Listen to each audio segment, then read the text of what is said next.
Students, welcome back to your online classes. My name is Sabita Sharma and I am an economics teacher. Today you will learn chapter number 7, National Income. In this we will learn measurement of national income, second method, income method. Income method. This method of measuring national income is also known as factor cost method. These methods estimate national income from distribution side. Remember, how we distribute income among all the factors of production. According to this method, the income payment received by all the citizens of a country in a particular year are added up. That is, income that occurs all the factors of production by a way of rents, wages, interest and profits all are added together. But income received in the form of transfer payments are not included, that are ignored. The data pertaining to income are obtained from different sources. For instance, from income tax returns, reports as well as estimates for small income also. Gross national product. How we measure gross national product? Through income method.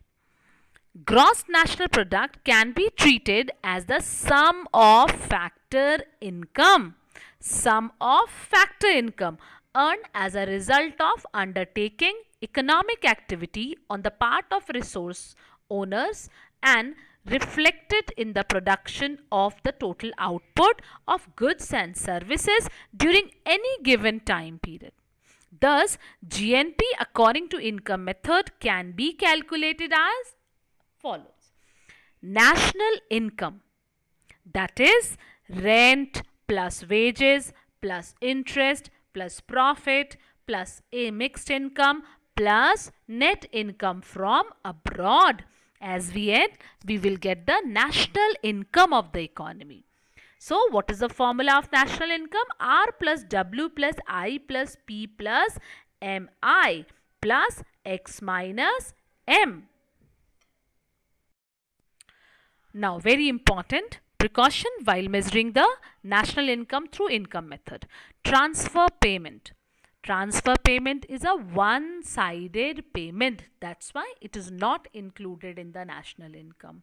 Or like scholarship, gift, donation, charity, old age pension, unemployment allowance, etc. should be ignored.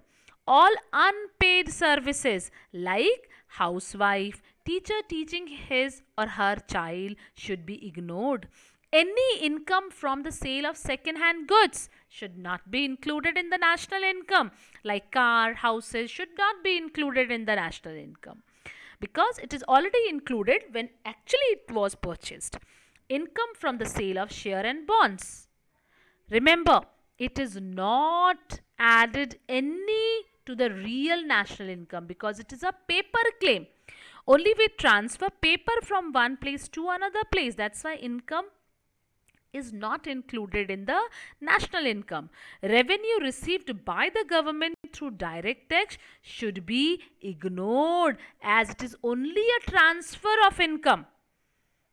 So it is not included in the national income. Sixth, undistributed profit of companies. Income from government properties and profit from public enterprises such as water supply should be included.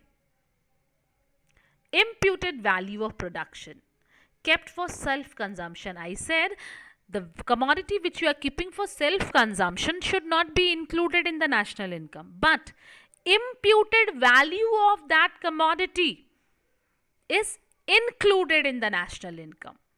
Commodity is not included, but some value of that commodity is there, and that value that is termed as imputed value, and that is included in the national income.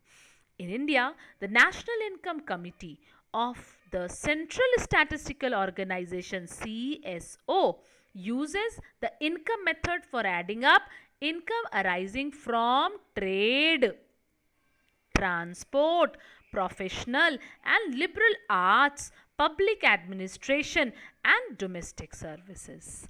Thank you.